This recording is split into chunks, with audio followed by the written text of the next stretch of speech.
My self Dhiren સોની.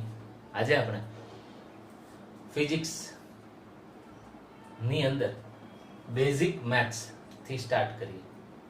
સો આપને question થાય કે આપણે ફિઝિક્સ ભણી રહ્યા છે, so what is the requirement to study basic maths? So for that reason આપણે એક નાની એવી સ્ટોરી સમજીએ. પહેલા એક સાયન્ટિસ્ટ થઈ ગયા. સાયન્ટિસ્ટ હતા એરિસ્ટોટલ. આ સાયન્ટિસ્ટે એવું કીધું કે જે કઈ વસ્તુ થઈ રહી છે, જે કઈ વસ્તુ બની રહી છે, એ બધું જ ફિઝિક્સ છે. એટલે કે એને એવી એક વાત કરી કે ફિઝિક્સ શું છે? તો કે the nature you feel, whatever the things that are happen, that all are physics. તો એને એવું કહેવા માટે એક સિમ્પલ એક્ઝામ્પલ એને આપેલું કે તમે જે કઈ ફેધર હોય, ફેધર અને એક કોઈ હેવી સ્ટોન લ્યો, એ બંનેને સેમ હાઈટ થી નીચે થ્રો કરી દો. ફરી વખત એક ફેધર લ્યો અને કોઈ હેવી સ્ટોન લ્યો, એને સેમ હાઈટ થી ઉપરથી નીચે થ્રો કરી દો. તો સર એરિસ્ટોટલે એવું કીધું કે જેનું માસ જાજુ હશે, એ પહેલા નીચે લેન્ડ થશે, અને જેનું માસ ઓછું હશે એ પછી નીચે લેન્ડ થશે. એટલે કે આપણે એવું માની લઈએ કે આપણે સપોઝ ટેરેસ ઉપર ગયા અને ટેરેસ ઉપરથી આપણે એક ફેધર અને એક હેવી સ્ટોન બંને થ્રો કરી રહ્યા છીએ. તો ઈ તો આપણે પણ સમજી શકીએ કે કોઈ જે હેવી સ્ટોન છે એ પહેલા નીચે પડવાનો છે, ફેધર પછી નીચે પડવાનો છે. બટ આવું કહી ગયા ઈ સર એરિસ્ટોટલ હતા. કેમ? તો એને એવું કઈ રીતે કીધું?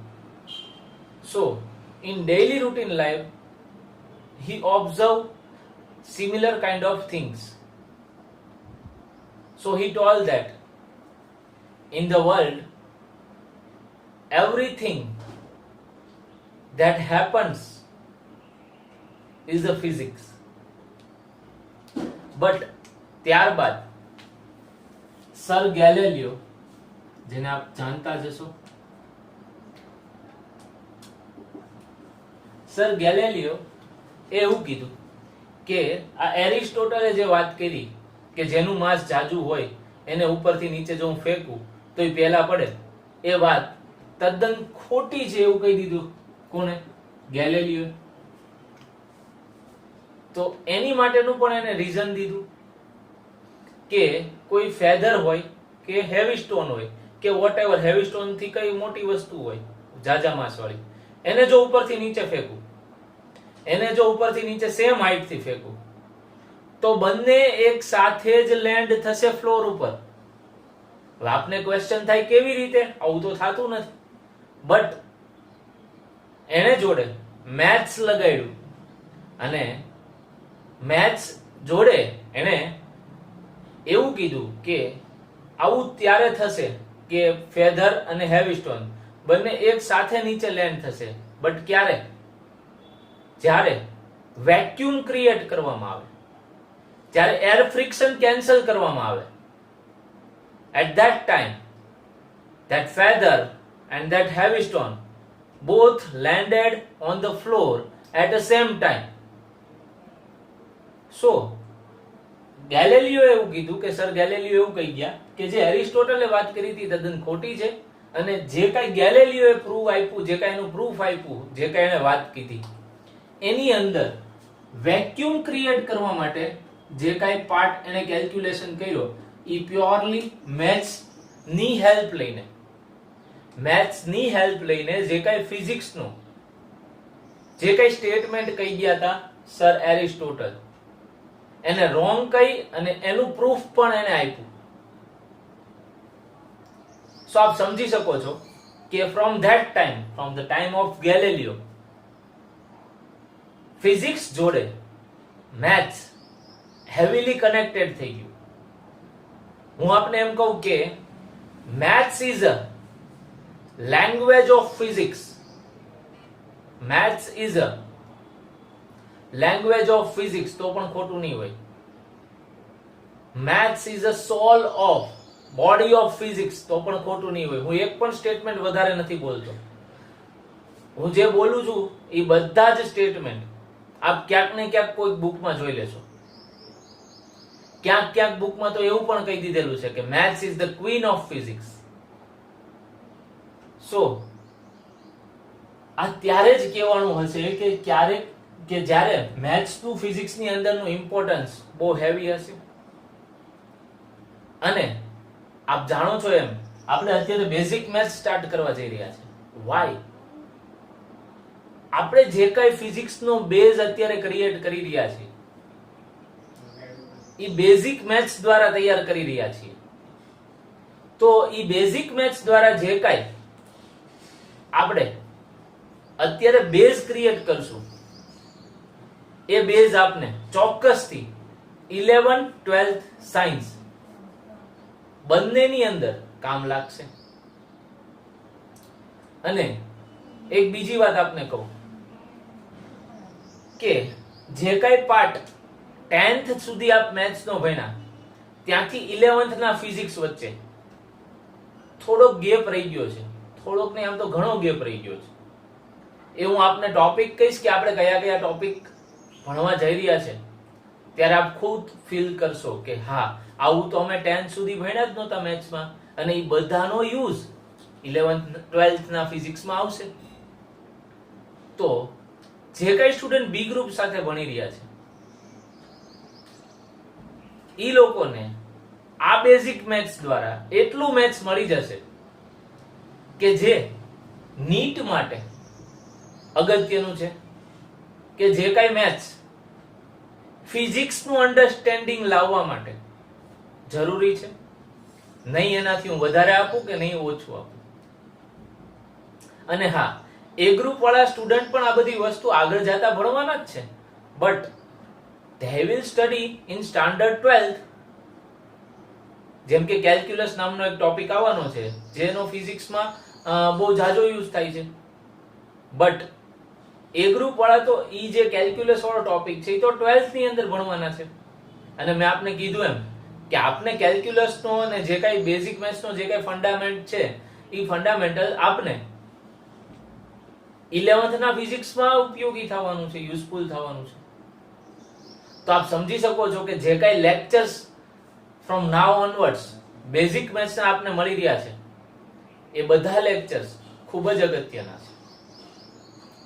આપ આ બધા લેક્ચર્સની એક વ્યવસ્થિત રીતે નોટ બનાવજો.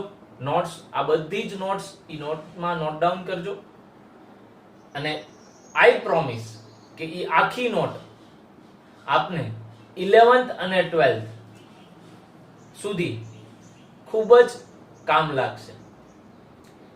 ઓકે ફ્રેન્ડ્સ, તો આપણે અત્યારે સ્ટાર્ટ કરવા જઈએ છીએ basic maths.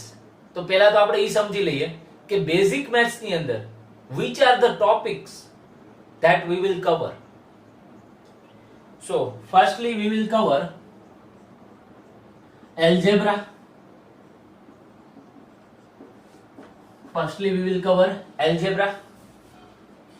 In algebra we'll start from 0th level. In all the basic maths we'll start from 0th level to the level which are required to understand physics. આપણો first topic હશે એ algebra હશે. Algebra ની અંદર આપણે શું ભણશું? In the algebra આપણે equation થી start કરશું. ત્યારબાદ એની અંદર આવતું ક્વોડ્રેટિક ઇક્વેશન આપણે ભણશું. આ ક્વોડ્રેટિક ઇક્વેશન નું ખૂબ જ અગત્યતા હોય છે ઇન ફિઝિક્સ. ક્વોડ્રેટિક ઇક્વેશન આપણે એક વખત ભણી જઈએ. ત્યારબાદ આપણે આપ જાણો છો એમ સિરીઝ ની અંદરનો એક પાર્ટ એપી આપ ઓલરેડી 10th માં ભણી ગયા છો, but we will cover AP and GP both part. And next we will cover logarithm. આપ જાણશો કે લોગ નો યુઝ ફિઝિક્સ અને કેમિસ્ટ્રી ની અંદર ખૂબ જ થઈ રહ્યો હોય છે.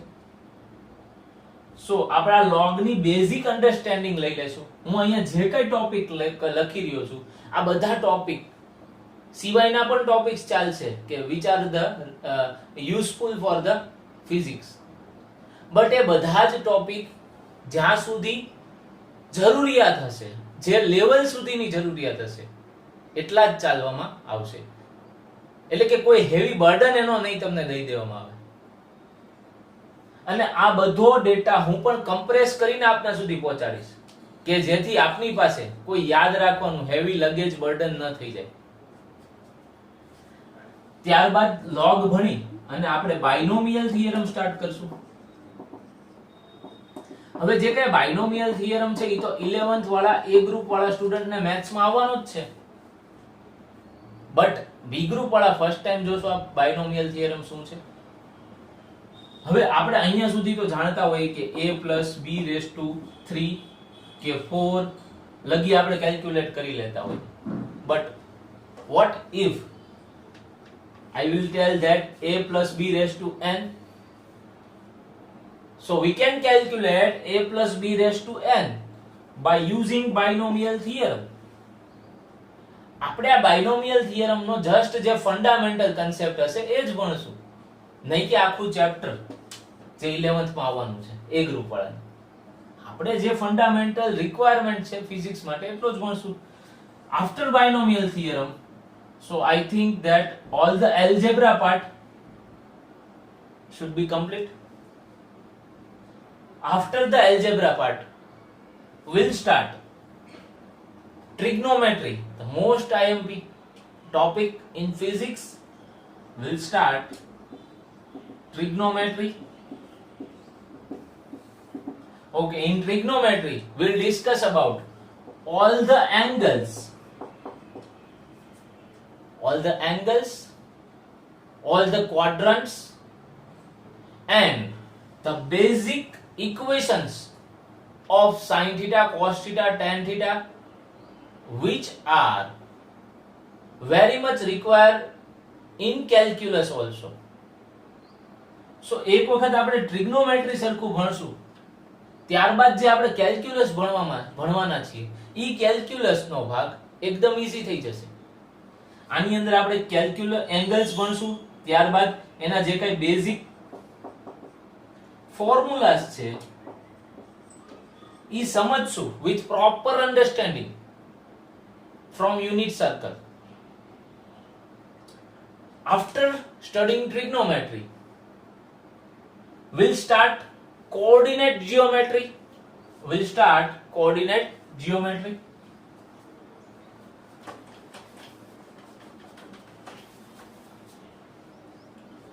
We'll start coordinate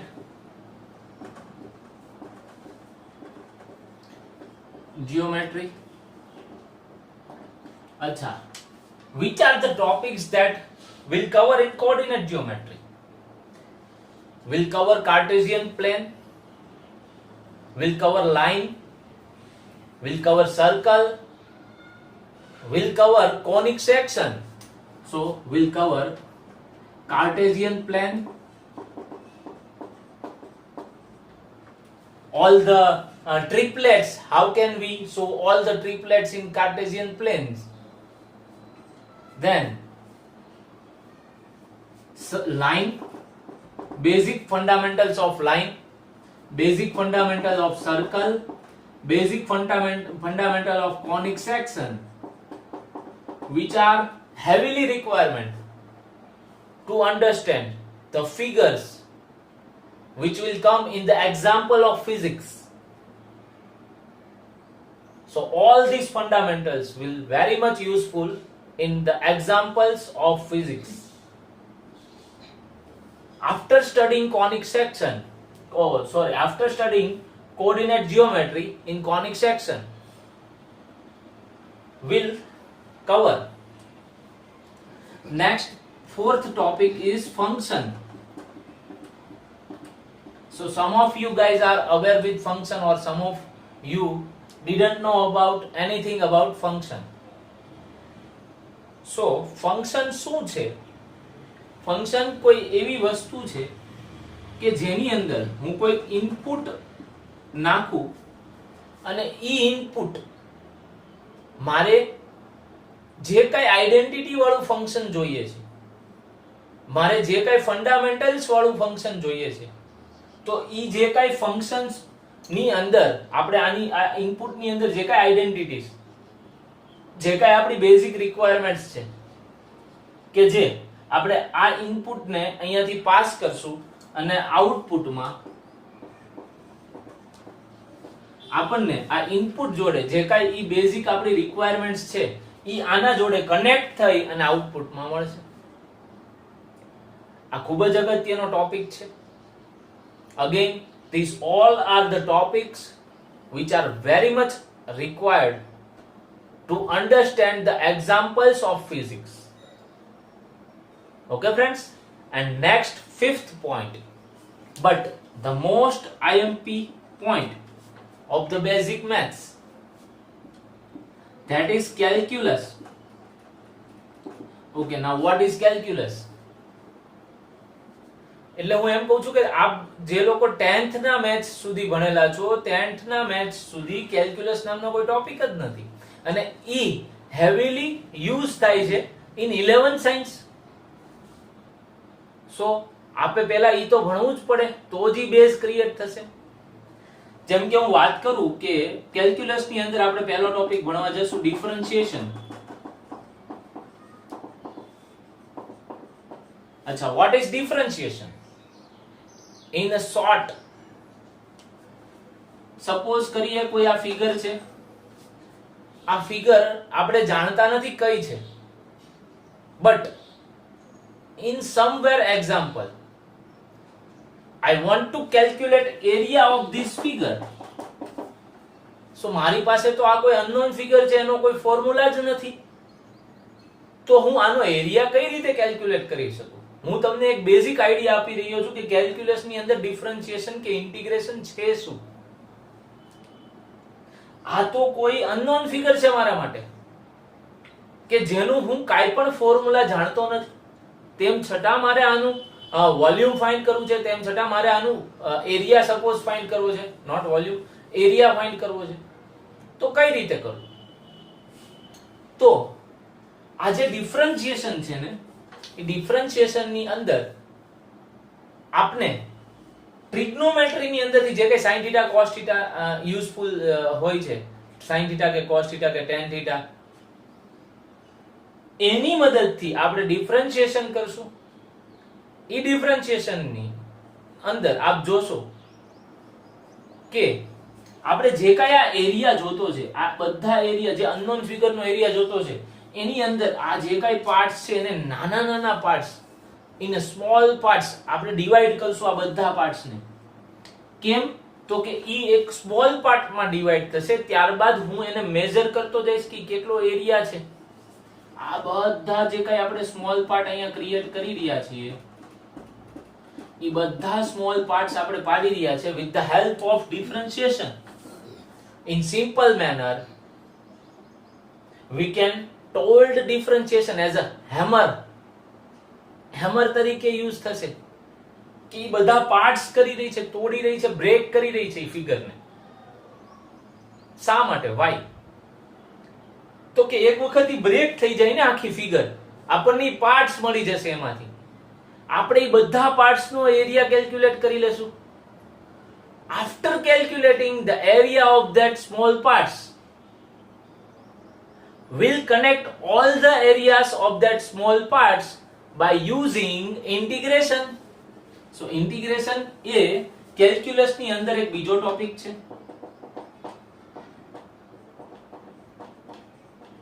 So integration શું છે? એક વખત આપણે જે પાર્ટ્સ પાડ્યા એ બધા પાર્ટ્સ નો એરિયા કેલ્ક્યુલેટ કરી અને આ બધાનું સમ કરી નાખવાનું છે. તો આ બધો સમ એટ ધ એન્ડ કનેક્ટ થશે અને આપણને આ ફિગર જે અનનોન ફિગર હતી એનો ટોટલ એરિયા જે કાઈ એના જે કાઈ ફોર્મ્યુલાસ હોય એની મદદથી આપણે એનો ટોટલ એરિયા ફાઇન્ડ કરી શકીએ. હું તમને બેઝિક આઈડિયાઝ અત્યારે આપી રહ્યો છું. આપણે આ બધા ટોપિક્સ જેટલા રિક્વાયરમેન્ટ છે એ બધા જ ટોપિક્સ વ્યવસ્થિત રીતે ભણશું. જેટલી રિક્વાયરમેન્ટ હશે એટલા આપણે આ બધાના ફોર્મ્યુલાસ જોશું અને માત્ર યાદ નહીં રાખીએ, સમજશું કેવી રીતે આવ્યા. અને હા, આ બધી જ વસ્તુ આપણે એવી રીતે કમ્પ્રેસ કરીને હું તમને આપીશ કે તમને કોઈ જગ્યાએ કાંઈ પણ કોઈ હેવી બર્ડન નહીં આવવા દઉં, કોઈ યાદ રાખવાનું. ઓકે ફ્રેન્ડ્સ, આઈ હોપ કે તમને હું જે કહી રહ્યો છું એ સમજમાં આવી રહ્યું છે. આપણે પહોંચ્યા 5th પોઈન્ટ લગી. પછી જે નેક્સ્ટ 6th પોઈન્ટ આપણે ભણવા જશું ઇન બેઝિક મેથ્સ, એ 6th પોઈન્ટ હશે vectors. Some of you guys are known vector. Vector શું છે? વેક્ટર એક એવી ક્વોન્ટિટી છે જેને શો કરવા માટે ડાયરેક્શન એન્ડ મેગ્નીટ્યુડ બંનેની રિક્વાયરમેન્ટ હોય છે. ત્યારબાદ આમાં જ આપણે એક સ્કેલર ક્વોન્ટિટી પર જોશું કે જે દેખાડવા માટે, જે શો કરવા માટે ડાયરેક્શન ની કોઈ રિક્વાયરમેન્ટ હોતી નથી, ફક્ત મેગ્નીટ્યુડ થી શો થઈ જાય. તો એને રિલેટેડ પણ આપણે 11th માં ચેપ્ટર આવે છે વેક્ટર્સ ને રિલેટેડ. સો આપણે વેક્ટર્સ પણ પહેલા બેઝિક ભણી જશું શું છે, અને ત્યારબાદ મોસ્ટ આઈએમપી પાર્ટ એટલે કે ગ્રાફ્સ. તો ગ્રાફ શું છે? ગ્રાફ એ એવી વસ્તુ છે કે જે કાંઈ આપણે આ મેથેમેટિકલ ટર્મ્સ ભણવાના છીએ આ બધાયની કાંઈક ને કાંઈક ફિગર બનતી હોય છે.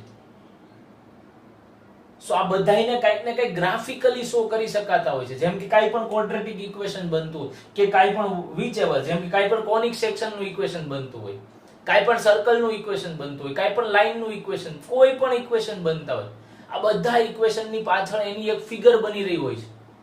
આપણે એ બધી ફિગર સમજશું કે કયા ઇક્વેશનની કઈ ફિગર બને છે, જેથી કરી whenever તમે લોકો એક્ઝામ્પલ અટેમ્પ્ટ કરશો ફિઝિક્સના, at that time you will feel કે તમે જે કાંઈ ફોર્મ્યુલો લઈને જે કાંઈ વસ્તુ કરી રહ્યા છો એ કોના માટે કરી રહ્યા છો.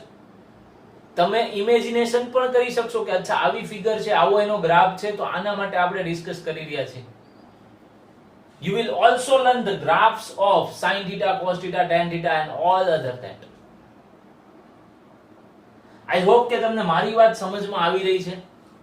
આપણે આ બધા બેઝિક મેથ્સ ના જે કઈ 6-7 ટોપિક્સ છે એ સિવાયના પણ અમુક ટોપિક્સ છે જે વચ્ચે વચ્ચે કવર કરતા રહેશું વિથ એક્ઝામ્પલ્સ. અને હા, મેં હજી એક વખત રિપીટ કરી દઉં, આ બધી વસ્તુ ખૂબ જ જરૂરી છે અને નેક્સ્ટ થોડાક લેક્ચર્સ સુધી આ બધી વસ્તુ કન્ટિન્યુ થશે ઇન બેઝિક મેથ્સ.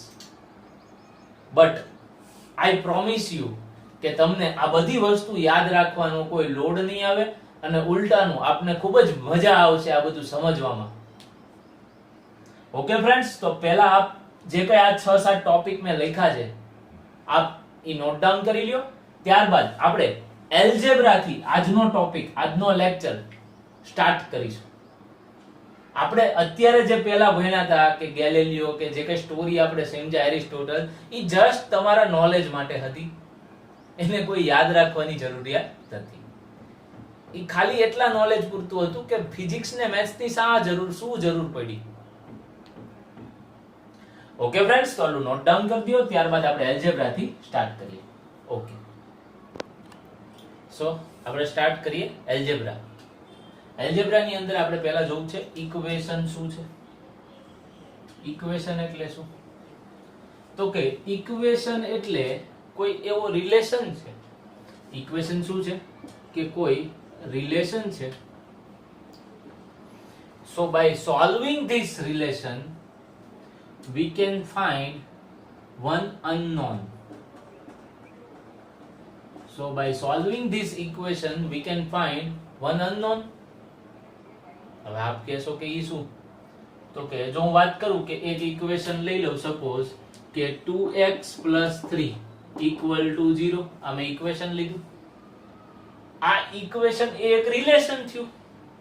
હવે આ રિલેશન ને જો હું સોલ્વ કરું તો by solving this relation what will I found x is equal to -3/2. so આ -3/2 એટલે કે હું આની અંદર કઈ અનનોન વેલ્યુ છે? તો કે x. તો કે મને એની અંદરની એક અનનોન વેલ્યુ મળી ગઈ. હવે જો બે અનનોન હોય ધેટ મીન્સ કે બે ઇક્વેશન હશે. એટલે કે આપણે સપોઝ કરીએ કે x y equal to suppose મેં કહી દીધા 3 અને x y equal to suppose મેં કીધા 1. તો આ બે ઇક્વેશન થયા. તો બે ઇક્વેશન નો મતલબ શું થાય? તો બંનેને જો હું સોલ્વ કરું તો બે અનનોન મળશે. આવી રીતે કોઈ ત્રણ ઇક્વેશન હોય તો એની અંદરથી જો હું ત્રણેયને સોલ્વ કરીશ તો મને ત્રણ અનનોન્સ મળશે. આઈ હોપ કે તમને ક્લિયર થઈ રહ્યું છે. આ બે ઇક્વેશન ને જો હું સોલ્વ કરું તો આ મને આ બે અનનોન મળે. હવે કયા અનનોન મળશે? આપ જાણો છો આનું સોલ્યુશન કેમ થાય? તો કે 2x is equal to 4 and x is equal to 2. Thus we can found that y is equal to 1. So આમ મને બે અનનોન મળી ગયા. તો જો જ્યારે ક્યારે ઇક્વેશન ની અંદર બે અનનોન આપ્યા હોય તો એનું સોલ્યુશન કાઢવા માટે મને બે ઇક્વેશન જોવે. જ્યારે ક્યારે ઇક્વેશન ની અંદર ત્રણ અનનોન્સ આપ્યા હોય તો એનું સોલ્યુશન મારે ગોતવા માટે ત્રણ ઇક્વેશન્સ જોઈએ. ક્યારે એવું નહીં બની શકે કે ત્રણ ઇક્વેશન આપ્યા હોય અને એનું સોલ્યુશન ત્રણ તમને અનનોન આપ્યા હોય કોઈ ઇક્વેશન ની અંદર અને બે ઇક્વેશન ની મદદથી આપ એને સોલ્વ કરો, એવું નહીં થઈ શકે. સો આ બધી બેઝિક વસ્તુ આપ જાણતા જ હશો. એને આપણે કીધું ઇક્વેશન. તો આપ સમજી ગયા કે એક અનનોન ફાઇન્ડ કરવા માટે એક ઇક્વેશન, બે અનનોન ફાઇન્ડ કરવા માટે બે ઇક્વેશન, ને બે થી વધારે અનનોન ફાઇન્ડ કરવા માટે તેથી વધારે ઇક્વેશન. હવે આપણે સમજવું છે કે ક્વોડ્રેટિક ઇક્વેશન એટલે શું? તો ક્વોડ્રેટિક ઇક્વેશન કોને કહેવાય? તો આ પણ એક પ્રકારનું, હું એમ કહું કે આપણે સપોઝ કરીએ કે કોઈ એવું રિલેશન છે કે જેનું તમે આપ ઇક્વેશન સોલ્વ કરો તો આપને એક અનનોન ની વેલ્યુ મળશે. આ રિલેશન જો આપ સોલ્વ કરશો તો આપને એક અનનોન ની વેલ્યુ મળશે. બટ ઈ જે અનનોન ની વેલ્યુ મળશે ને, ઈ એક અનનોન ની બે વેલ્યુઝ મળશે. એક અનનોન ની બે વેલ્યુઝ મળશે. તો આપ આ એક ક્વોડ્રેટિક ઇક્વેશન સોલ્વ કરશો એટલે ઈ ક્વોડ્રેટિક ઇક્વેશન ની અંદર જે કાંઈ અનનોન નું સોલ્યુશન મળશે ઈ એક અનનોન ની બે વેલ્યુ મળશે.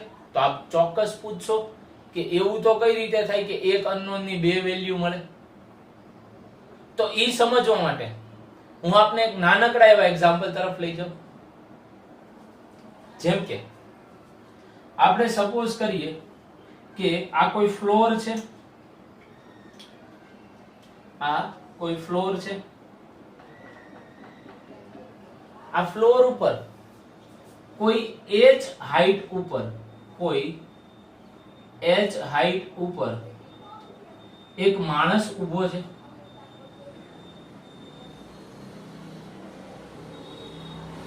કોઈ h હાઈટ ઉપર એક માણસ ઊભો છે અને અહીંથી ઓબ્ઝર્વ કરી રહ્યો છે. અચ્છા, જમ્પ કરવા નથી જઈ રહ્યો. h હાઈટ ઉપર કોઈ માણસ ઊભો છે. હવે અહીંથી પણ કોઈ એક માણસ ઊભો છે. આ માણસ નીચેથી ઉપર એક બોલ થ્રો કરી રહ્યો છે. સમજો વ્યવસ્થિત રીતે. હું આપને ઈ સમજાવવા માંગુ છું કે મેં આપને એમ કીધું કે ક્વોડ્રેટિક ઇક્વેશન ને જ્યારે તમે સોલ્વ કરો તો એક અનનોન ની બે વેલ્યુઝ મળે. ઈ કેવી રીતે બે વેલ્યુઝ કઈ વળી કેમ મળે બે વેલ્યુઝ એક અનનોન ની? તો આપને હું એનો આન્સર આપવા જઈ રહ્યો છું વિથ બહુ સરસ મજાનું એક્ઝામ્પલ. તો કે અહીંથી કોઈ માણસે નીચેથી એક બોલ થ્રો કર્યો તો આ બોલ કેવી રીતે જશે? આ બોલ અહીંથી તે પાછી રિવર્સ મારશે, આવી રીતે આમ નીચે આવશે, આવી રીતે અહીંયા બોલ આવશે પાછો નીચે. હવે આ બોલ કેવી રીતે જઈ રહ્યો છે? અહીંથી આપણે ઉપર ગયો ને અહીંથી પાછો આમ નીચે આવ્યો. હવે જો હું તમને એક ક્વેશ્ચન પૂછું કે આ બોલ જે અહીંથી ઉપર ગયો ઈ બોલ આ જે h ડિસ્ટન્સે હશે, તો હું એમ પૂછું તમને કે આ બોલ h ડિસ્ટન્સે કયા ટાઈમે હશે? એટલે કે જ્યારે બોલ સ્ટાર્ટ થયો એટલે t = 0 ટાઈમ અહીંથી થ્રો કરવામાં આવી રહ્યો છે. તો અહીંથી આ બોલ જે ગયો ઉપર ઈ બોલ h હાઈટ ઉપર ક્યારે હશે? ફરીવાર આ બોલ h હાઈટ ઉપર ક્યારે આવશે ઈ આ ભાઈ ઓબ્ઝર્વ કરી રહ્યા છે. ક્યારે મીન્સ કે કયા ટાઈમે આવશે ઈ આ ભાઈ ઓબ્ઝર્વ કરી રહ્યા છે કે h હાઈટ ઉપર બોલ કયા સમયે આવશે. તો આપ ચોક્કસથી કહેશો કે અહીંથી h હાઈટ એટલે બોલ સપોઝ આ h હાઈટ એ પહોંચ્યો એટલે અહીંયા પહોંચ્યો, તો ન્યા પહોંચતા એને સપોઝ કરી લે કે t = 2 એમ બે સમય લાગ્યો. તો શું બોલ ને h હાઈટ એ હોવા માટે ફક્ત t = 2 જ સમય લાગ્યો? ના, બટ બોલ અહીંથી પાછો ટર્ન મારીને જ્યારે અહીંયા આવશે ત્યારે આ સમયે પણ ઈ h હાઈટ ઉપર જ હશે બોલ. આમ કોઈ એક અનનોન હતું. શું અનનોન હતું? આમાં ટાઈમ અનનોન હતું કે કયા ટાઈમે બોલ h હાઈટ ઉપર હશે, તો ઈ ટાઈમ અનનોન હતું. તો ઈ ટાઈમ સપોઝ અહીંયા પાછું આવતા એને સપોઝ કરી લે કે t = 6 થયું, એટલે કે જ્યારે ટાઈમ 6 થયો 6 યુનિટ ત્યારે અહીંથી આમ આવ્યો બોલ, આમ આવ્યો અહીંથી, ત્યારે ઈ સમય બોલ h હાઈટ ઉપર હશે. એટલે કે બોલ આપણે એવો ક્વેશ્ચન પૂછ્યો તો કે બોલ h હાઈટ ઉપર કયા સમયે હશે, તો ઈ ટાઈમે અનનોન કઈ વેલ્યુ હતી? ઈ ટાઈમે અનનોન ટાઈમ હતું. ઈ ટાઈમે અનનોન ટાઈમ હતું. તો ઈ અનનોન ટાઈમ ની જે કઈ સોલ્યુશન, જે કઈ રિલેશન બન્યું, ઈ જે કઈ રિલેશન બન્યું અને જે અનનોન ના આન્સર આવ્યા, ઈ બે આન્સર આવી રહ્યા છે. કયા બે આન્સર? તો એક તો t = 2 એ h હાઈટ ઉપર હશે અને t = 6 એ h હાઈટ ઉપર હશે. તો આમ કોઈ એક અનનોન ને બે વેલ્યુઝ હોઈ શકે. આપણે આ સમજ્યા કે કોઈ એક અનનોન ને બે વેલ્યુઝ હોય, ઈ કેની અંદર હોય? ક્વોડ્રેટિક ઇક્વેશન ની અંદર. આઈ હોપ કે તમને ફીલ આવી રહી છે હું જે સમજાવું છું. તો આપણે જે કાંઈ અત્યારે બેઝિક વાત કરી, ઈ ક્વોડ્રેટિક ઇક્વેશન ની જરૂરિયાત સમજ્યા આપણે, એની નીડ સમજ્યા કે કોઈ એક અનનોન વેલ્યુ ની મારે જે કઈ બે રિઝલ્ટ મળી રહ્યા છે કેવી રીતે મળે એની નીડ સમજ્યા. હવે મારે સમજવું છે એ ક્વોડ્રેટિક ઇક્વેશન ને કઈ રીતે જોવાય કે આ ક્વોડ્રેટિક ઇક્વેશન છે. ત્યારબાદ મારે એનું સોલ્યુશન સમજવું છે કે ક્વોડ્રેટિક ઇક્વેશન નું સોલ્યુશન શું છે. આઈ હોપ કે તમને આ વસ્તુ સમજાઈ રહી છે. તો આપ પહેલા આટલું નોટ ડાઉન કરી લ્યો. ત્યારબાદ આપણે નેક્સ્ટ સમજીએ કે ક્વોડ્રેટિક ઇક્વેશન નું કેવું ઇક્વેશન હોય છે, ત્યારબાદ એને સોલ્વ કેવી રીતે કરાય. ઓકે ફ્રેન્ડ્સ, તો આપ પહેલા આટલું નોટ ડાઉન કરી લ્યો. ઓકે, સો ફ્રેન્ડ્સ આપણે હવે સ્ટાર્ટ કરીએ ક્વોડ્રેટિક ઇક્વેશન. આપણે એની નીડ સમજી ગયા, હવે સ્ટાર્ટ કરીએ કે એનું ફોર્મ કેવું હોય, કે કઈ ટાઈપનું હોય. તો કે સપોઝ હું આવું લખું ને કે ax² + bx + c = 0, આ ટાઈપનું કોઈક ઇક્વેશન તમે જોવો કે જેમાં જે કઈ abc છે that abc are constant,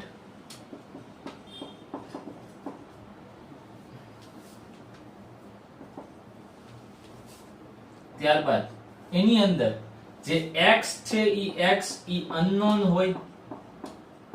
આ x છે ઈ કયો છે? કોઈ અનનોન હોય.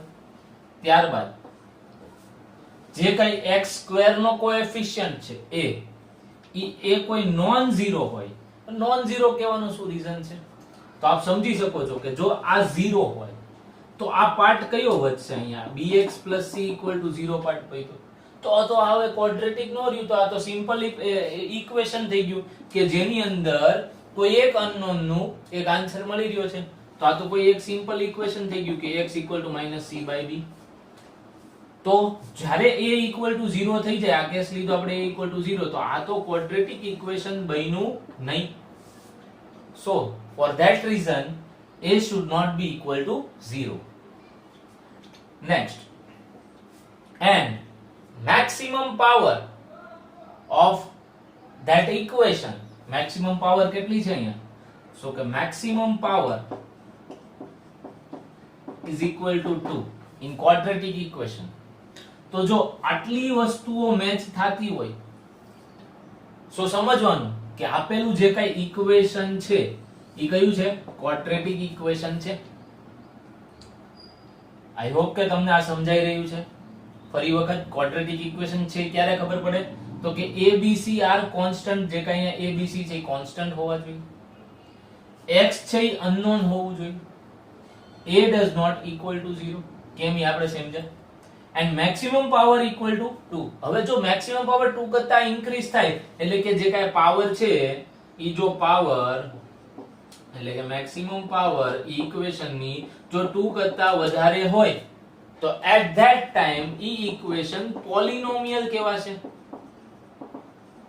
ઇક્વેશન કયું કહેવાશે? પોલિનોમિયલ ઇક્વેશન કહેવાશે. ઈ ક્વોડ્રેટિક ઇક્વેશન નહીં રહે. તો આપણે જે સમજ્યા અત્યારે ઈ ફોર્મ સમજ્યા કે ક્વોડ્રેટિક ઇક્વેશન નું કઈ ટાઈપનું ફોર્મ હોય. આઈ હોપ કે તમને ક્લિયર થઈ રહ્યું છે.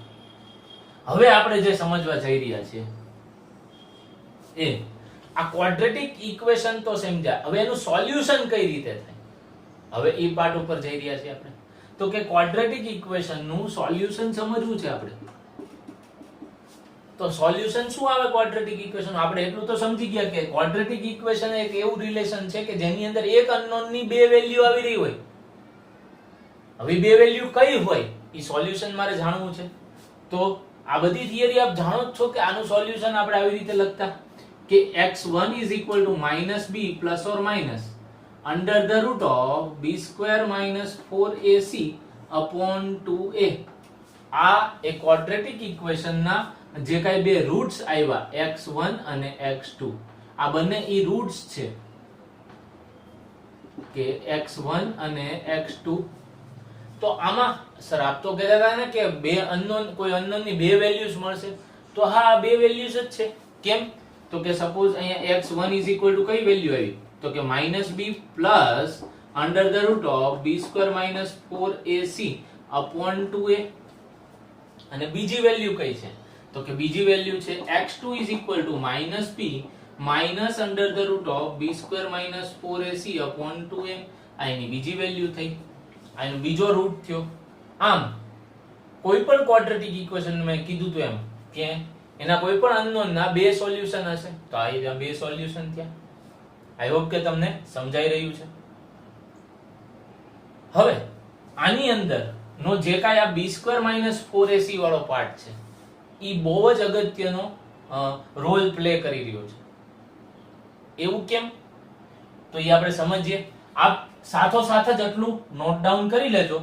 બરોબર ફ્રેન્ડ્સ? પાઉઝ કરી અને નોટ ડાઉન કરી લેજો. આપણે હવે એ સમજવું છે કે આ સોલ્યુશન ની અંદર આ b² - 4ac જે છે ઈ શા માટે એનો કોઈ સરસ મજાનો રોલ પ્લે કરી રહ્યો છે. તો એ સમજીએ આપણે. તો જે કાઈ ક્વોડ્રેટિક ઇક્વેશન ની અંદર b² - 4ac આવી રહ્યું છે, ઈ b² - 4ac ને ઈ ક્વોડ્રેટિક ઇક્વેશન ની અંદર ડિસ્ક્રિમેન્ટ તરીકે ઓળખવામાં આવે છે. એને d કેપિટલ D અથવા તો ડેલ્ટા વડે ઓળખવામાં આવે છે. આપણે ડેલ્ટા કહેશું એને. તો કે ડેલ્ટા ની કઈ કન્ડિશન આવી રહી છે. ઈ ડેલ્ટા ની ત્રણ કન્ડિશન છે કે ઈ ત્રણે ત્રણ કન્ડિશન જે ડેલ્ટા ની છે ઈ ત્રણેય કન્ડિશન માટે જે કાઈ સોલ્યુશન્સ છે ક્વોડ્રેટિક ઇક્વેશન ઈ બનતા હોય છે. જેમ કે હું પહેલી કન્ડિશન ની વાત કરું આપને, તો કે જો ડેલ્ટા ઇક્વલ ટુ હું એમ કહી દઉં કે ડેલ્ટા એ નોન ઝીરો હોય, સાથે હું એમ કહી દઉં કે નોન ઝીરો હોય, વાત તો સાચી, બટ ઈ ડેલ્ટા ગ્રેટર ધેન ઝીરો હોય. કેવો હોય? ઈ જે ડેલ્ટા ની વેલ્યુ આવે ઈ પોઝિટિવ આવશે, નોન ઝીરો ની, અને ગ્રેટર ધેન ઝીરો આવશે. તો જે કાઈ ઇક્વેશન છે, જે કાઈ રૂટ્સ બની રહ્યા છે, ઈ જે કાઈ રૂટ્સ બનશે ઈ કયા બનશે? તો કે ઈ જે કાઈ રૂટ્સ આવશે એટલે કે x1 અને x2 ની જે કાઈ વેલ્યુ આવશે એની અંદર હું એવું કહીશ કે ઈ જે કાઈ રૂટ્સ છે ઈ રિયલ એન્ડ ડિસ્ટિંક્ટ રૂટ્સ. એટલે કે બંને રૂટ્સ રિયલ હશે, રિયલ નંબર માંથી હશે, અને બંને ડિસ્ટિંક્ટ એટલે કે એકબીજાથી અલગ અલગ રૂટ્સ હશે. આપ જોઈ શકો છો અહીંયા પ્લસ છે, અહીંયા માઈનસ છે, સિમિલર નથી. આમાં કોઈ વેલ્યુ એડ થઈ રહી છે, અહીંથી કોઈ વેલ્યુ સબટ્રેક્ટ થઈ રહી છે.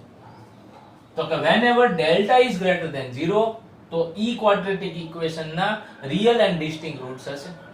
આ એની પહેલી કન્ડિશન થઈ. નેક્સ્ટ કન્ડિશન, સેકન્ડ કન્ડિશન ઉપર આપણે આગળ વધીએ.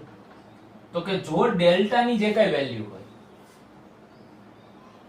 ઈ ઇક્વલ ટુ 0 લઈ લો. આમાં આપણે નોન ઇક્વલ ટુ 0 લીધી અને ગ્રેટર ધેન 0 લીધી. હવે આમાં એમ કહું કે ડેલ્ટા ની જે કઈ વેલ્યુ છે ઇઝ ઇક્વલ ટુ 0 આવે તો શું થશે? તો હું એમ કહીશ કે જે કઈ આના બે રૂટ્સ આવી રહ્યા છે x1 અને x2 ઈ કેવા હશે? રિયલ રૂટ્સ હશે. રિયલ એન્ડ સેમ રૂટ્સ હશે. કેવા હશે? ઈ રિયલ અને સેમ રૂટ્સ હશે. કે ઈ કઈ રીતે, કેવી રીતે આપણે સમજીએ. તો કે સપોઝ કરીએ કે x1 આપણે એવું લખ્યું છે કે -b, અને મેં આપને હમણાં કહ્યું એમ કે ડિસ્ક્રિમિનન્ટ ને કેવી રીતે લખશું આપણે? Delta b² - 4ac. તો હવેથી હું જ્યાં કઈ b² - 4ac આવીશ ને સીધું ડેલ્ટા ની વેલ્યુ ઇનપુટ લખીશ. તો કે -b plus under the root of delta upon 2a. આ એનો પહેલો રૂટ થયો. હવે જો માની લ્યો કે ડેલ્ટા ની વેલ્યુ 0 હોય તો આટલો પાર્ટ 0 થઈ ગયો, તો એનો આન્સર આવે -b/2a. અને એટ અ સેમ ટાઈમ હવે જો હું x2 ફાઇન્ડ કરું તો x2 ની અંદર પણ શું થઈ રહ્યું છે? -b minus route delta upon 2a. તો આ પણ વેલ્યુ 0 થઈ રહી છે, તો એનો આન્સર પણ કંઈક આવો જ મળશે -b/2a. આમ જે કાઈ એના રૂટ્સ આવી રહ્યા છે at the time of delta equal to 0, that roots are real and same roots. That roots will be real and same roots. And આપ જોવો છો એમ કે આપણે ડેલ્ટા ની બે કન્ડિશન સમજી ગયા.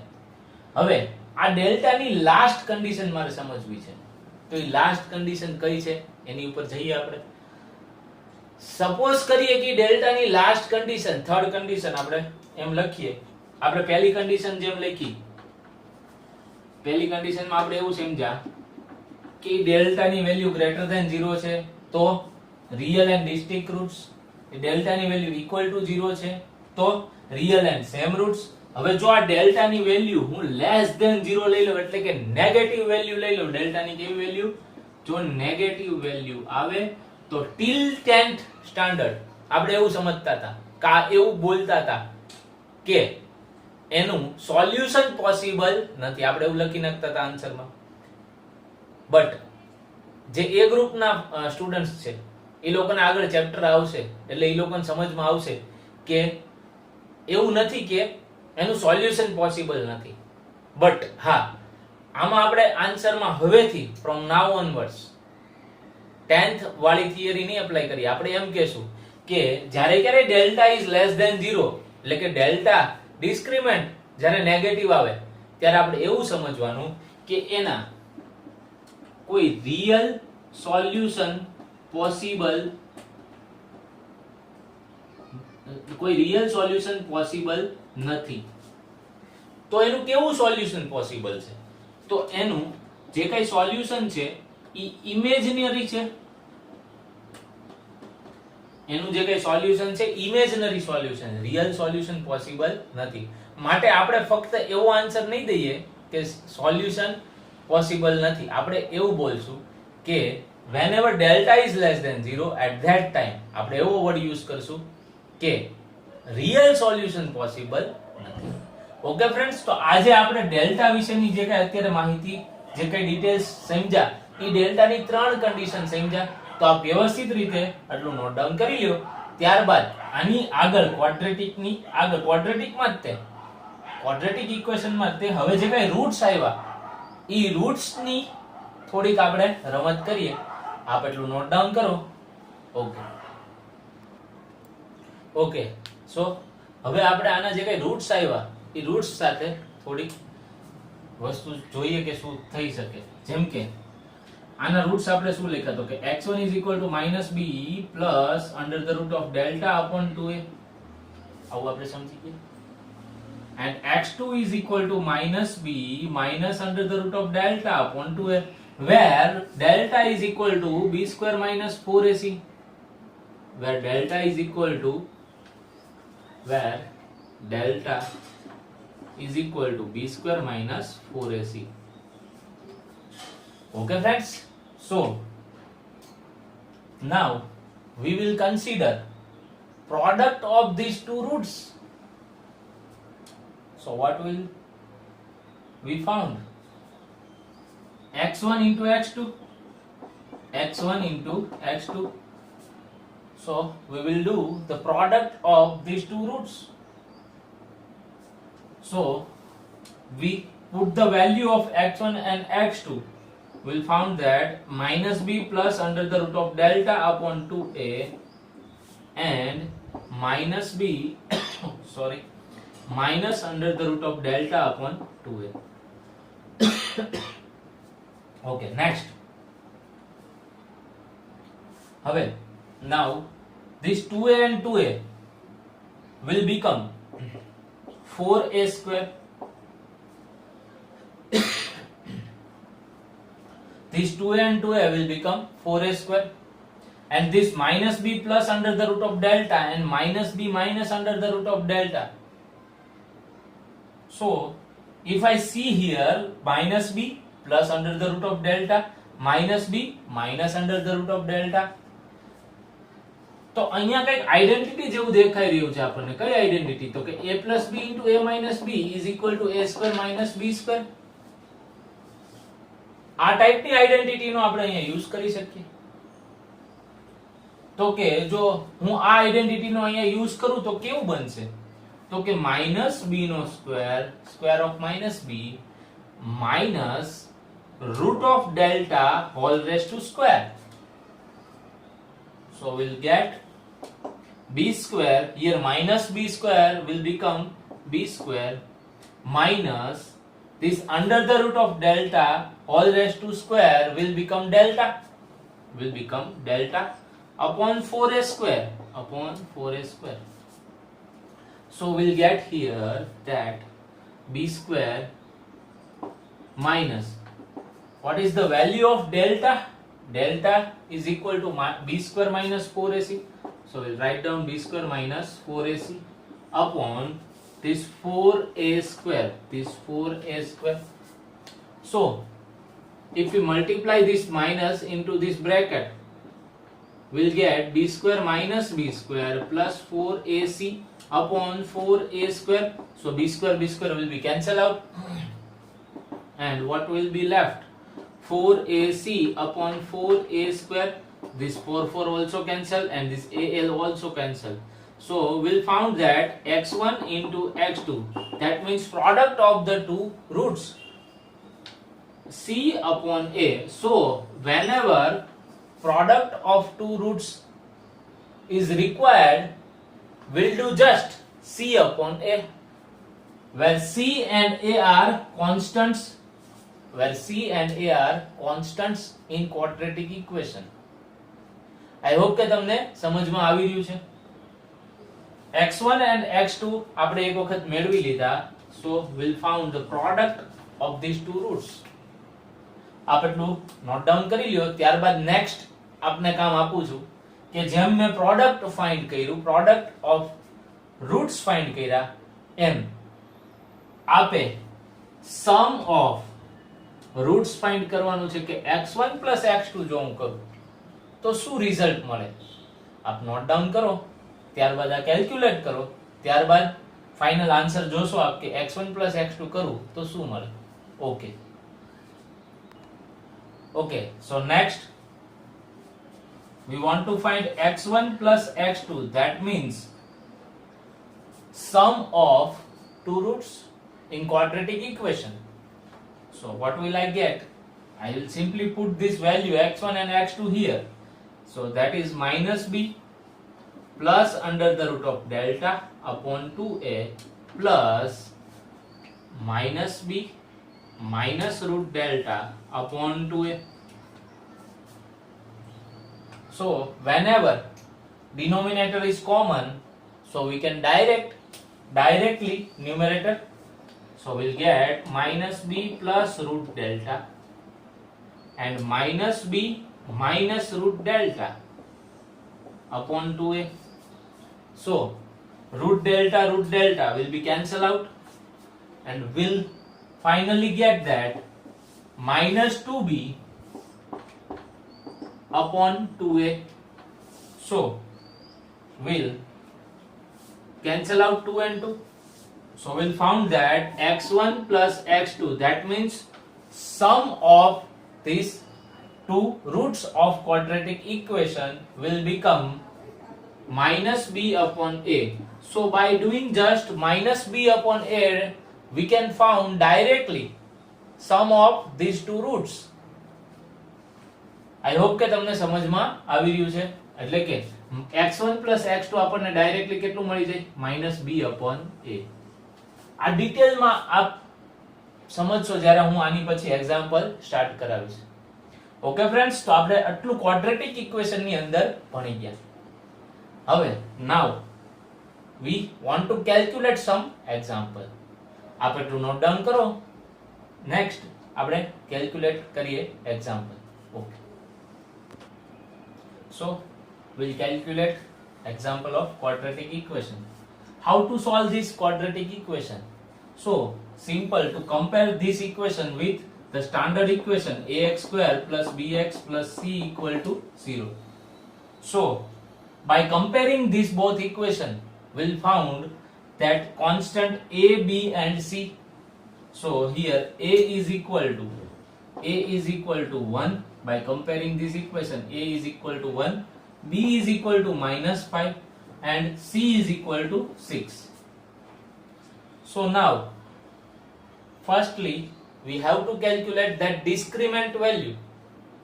So delta d is equal to b square minus 4ac.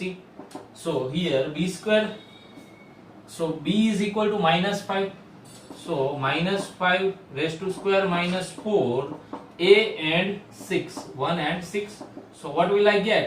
-5 square will become 25, minus 6 into 4 will become 24. So I will get that delta will equal to 1. So delta is equal to 1. Okay friends, so here we found that delta is equal to 1. So it means that value of delta is greater than 0. So this quadratic equation has two real and distinct roots. So this quadratic equation has two real and distinct roots. Okay friends, so what are, okay, this quadratic equation has two real and distinct roots. So we want to find that which are that roots. So એ કયા roots છે? તો કે x1 is equal to -b plus under the root of delta upon 2a.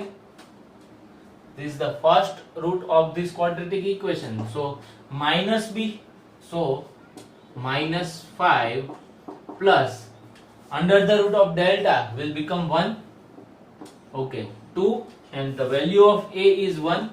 So I'll found that minus minus plus, so 5 plus 1 upon 2, so equal to 5 plus 1, that means 6 by 2. So I will get 3. So x1, I got the first root of this quadratic equation. x1 is equal to 3. Next, x2 is equal to -b minus under the root of delta upon 2a. This is the second root of this quadratic equation. So I will get -5 minus 1 upon 2, and the value of a is 1. So I will get 5 minus 1 by 2. So 5 minus 1 by 2 is equal to 4 by 2. So is equal to 2. So the value of x2 is equal to 2.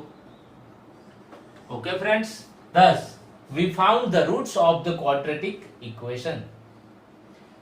હવે આપણે check કરવું છે કે આ જે roots આવ્યા એ ખરેખર આ વેલ્યુને ફૂલફિલ કરે છે. આપણે હમણાં ફાઉન્ડ કર્યું તેમ કે જો બે રૂટ્સ મળી જાય તો એની પ્રોડક્ટ હું ડાયરેક્ટલી c by a થી મેળવી શકું, અને જો એ બે રૂટ્સ મળી જાય તો એની જો સમ છે એ ડાયરેક્ટલી હું -b by a થી મેળવી શકું. તો આપણે ચેક કરીએ કે ખરેખર એ મળે છે કે નહીં.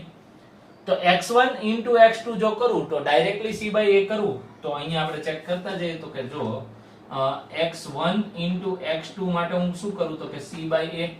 તો here c is equal to 6 upon a is equal to 1. So I will found that 6 x1 into x2 equal to 6. તો આપણે ચેક કરીએ x1 શું છે 3 અને x2 શું છે 2. તો 3 into 2 will become 6. So this is true. We can found x1 into x2 product of two roots directly by doing c by a. Let's check next one, x1 plus x2. That means addition of that two roots of quadratic equation can be directly found by doing minus b by a. So let's check it out. Okay, so x1 plus x2 is equal to minus b by a. So we'll put the value of b. Value of b is minus 5. So minus 5 and value of a is equal to 1. So I will found that x1 plus x2, that means addition of the roots. I will get x1 plus x2 as 5 minus plus 5. So હા આપણે check કરી શકીએ કે x1 plus x2 એટલે કે 3 plus 2 will become 5. Thus we got the correct solution of this quadratic equation. I hope કે તમને સમજાઈ રહ્યું છે. ઓકે, આપણે શું સમજવું છે? આપણે ડેલ્ટાની અલગ અલગ કન્ડિશન માટે અલગ અલગ એક્ઝામ્પલ સમજી રહ્યા છે. અત્યારે આપણે ડેલ્ટાની ફર્સ્ટ કન્ડિશન સમજી ગયા કે ડેલ્ટા ગ્રેટર ધેન 0 આવે તો શું થાય. સો આપ જોઈ શકો છો કે બોથ જે કાઈ રૂટ્સ મળ્યા એ બંને રિયલ નંબર મળ્યા અને બંને ડિસ્ટિંક્ટ મળ્યા એકબીજાથી અલગ અલગ મળ્યા.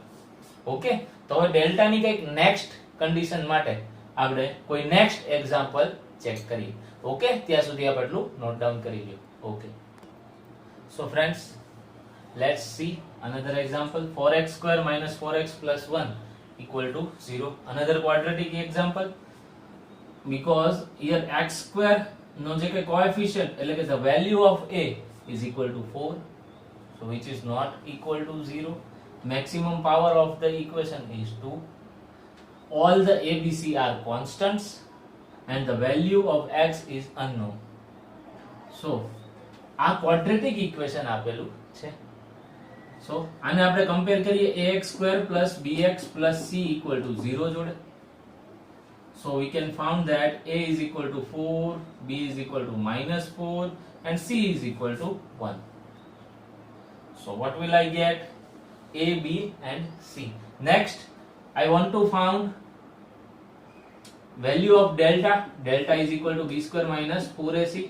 So value of b is equal to minus 4. So minus 4 square minus 4. Value of a is 4 and value of c is equal to 1. So I will found that minus 4 square will become 16 minus 16. So here discrement value will become 0. So delta will become 0. Once delta will become 0, so this is the second condition that the quadratic equation will have real roots and both roots will be same. Let's check it out. So x1 is equal to minus b plus under the root of delta upon 2a.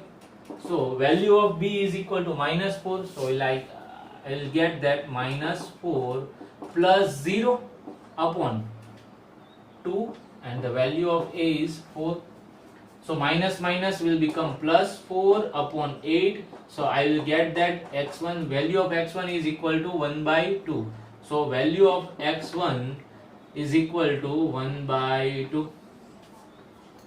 Okay friends, let's found another root. So x2 is equal to minus b minus root delta upon 2a. So is equal to minus b, value of b is equal to minus 4. So minus 4 minus 0 upon 2 and 4. So we'll found that 4 upon 8 is equal to 1 by 2. Thus we found the value of x2. So value of x2 is equal to 1 by 2.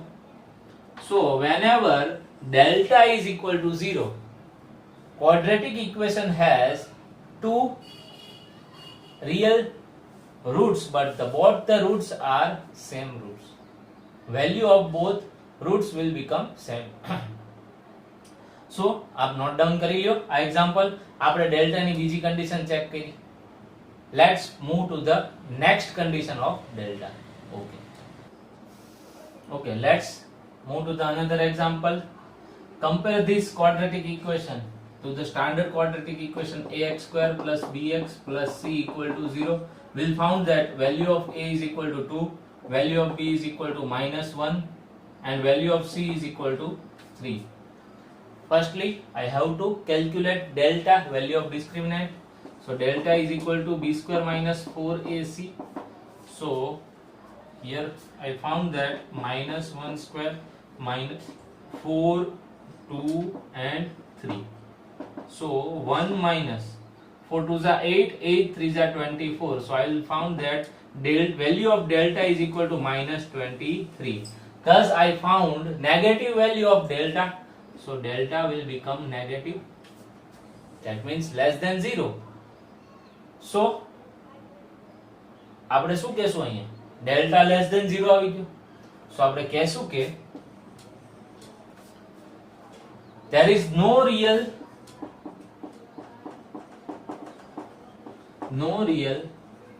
solution possible for this quadratic equation. Okay, કોઈ real value આની possible, કોઈ real solution આનું possible નથી because delta is less than 0. I hope કે friends તમને આજની વાત સમજમાં આવી હશે. આજે આપણે algebra સ્ટાર્ટ કર્યું છે બેઝિક મેથ્સ ની અંદર. એની અંદર આપણે ઇક્વેશન અને ક્વાડ્રેટિક ઇક્વેશન કમ્પ્લીટ કર્યું. આવી રીતે આપ જોયું કે બહુ શોર્ટલી જેટલું જરૂર છે એટલી જ રિક્વાયરમેન્ટ પૂરતું આપણે મેથ્સ ભણવાના છીએ. આપણે આજે એલ્જેબ્રા ની અંદર ક્વાડ્રેટિક ઇક્વેશન ખતમ કર્યું. નેક્સ્ટ લેક્ચર ની અંદર આપણે ક્વાડ્રેટિક ઇક્વેશન થી આગળનો પાર્ટ છે એટલે કે સિરીઝ એપીજીપી કાલ ભણશું. એપીજીપી પછી કાલને કાલ જ તે આપણે લોગ પણ સ્ટાર્ટ કરી દઈશું. ઓકે ફ્રેન્ડ્સ, આઈ હોપ કે તમને આજનો લેક્ચર વ્યવસ્થિત રીતે સમજમાં આવી ગયો હશે. આપ આજનું હોમવર્ક નોટ ડાઉન કરી લો. આજના હોમવર્ક ની અંદર આજનું જે કાંઈ લેક્ચરની નોટ્સ છે, આખો લેક્ચર ની અંદર જે કાંઈ એક્ઝામ્પલ્સ આપણે ભણ્યા, આ બધા એક્ઝામ્પલ દરેક આખા લેક્ચર ની જે કાંઈ નોટ્સ બની એ વ્યવસ્થિત રીતે નોટ ડાઉન કરી લેજો અને બધા એક્ઝામ્પલ પાછા એક વખત કેલ્ક્યુલેટ કરી લેજો. ફ્રેન્ડ્સ, તો કાલે મળીએ આપણે પાછા સિરીઝ અને લોગ સાથે. Okay, thank you.